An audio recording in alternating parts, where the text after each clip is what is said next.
بسم اللہ الرحمن الرحیم۔ السلام علیکم ورحمۃ اللہ وبرکاتہ۔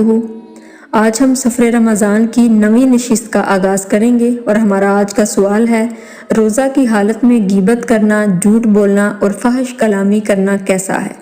شرع کی روح سے روزہ کی حالت میں غیبت، جھوٹ اور فحش کلامی کرنا کسی طور بھی جائز نہیں، کیونکہ اس کی وجہ سے روزہ میں کراہت آتی ہے۔ روزہ فرض کرنے کا مقصد صرف روزہ دار کا بھوکا پیاسا رہنا کافی نہیں ہے، بلکہ دنیاوی لذتوں کی خواہشات اور برے اعمال مثلا جھوٹ بولنا، فحش کلامی کرنا اور غیبت سے بچنا بھی ضروری ہے۔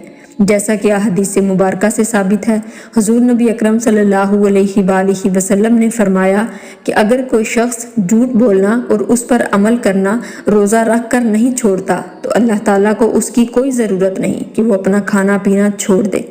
حضرت انس رضی اللہ عنہ سے مروی ہے کہ حضور نبی اکرم صلی اللہ علیہ وآلہ وسلم نے لوگوں کو یہ حکم دیا کہ وہ ایک دن روزہ رکھیں اور جب تک میں اجازت نہ دوں اس وقت تک کوئی روزہ افطار نہ کرے۔ لوگوں نے روزہ رکھا۔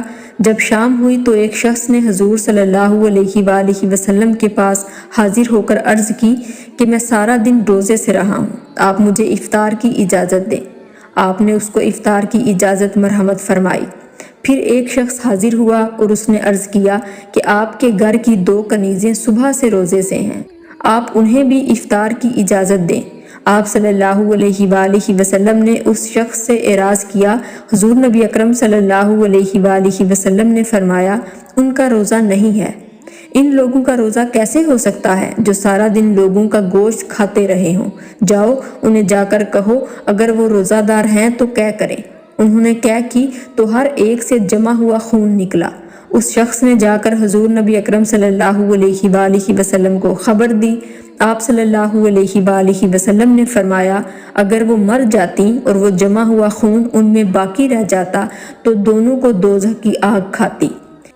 اسی طرح حضرت ابو ہریرہ رضی اللہ عنہ بیان کرتے ہیں کہ حضور نبی اکرم صلی اللہ علیہ وآلہ وسلم نے فرمایا کہ اللہ تعالیٰ فرماتا ہے، ابن آدم کا روزے کے سوا ہر عمل اس کے اپنے لیے ہے، روزہ بالخصوص میرے لیے ہے، اس کی جزا میں ہی دوں گا، اور روزہ ڈال ہے۔ جب تم میں سے کسی شخص کا روزہ ہو تو وہ بےہودہ گوئی کرے نہ فحش گوئی کرے۔ اگر کوئی شخص اسے گالی دے یا اس سے جھگڑا کرے تو وہ کہہ دے کہ میں روزہ دار ہوں۔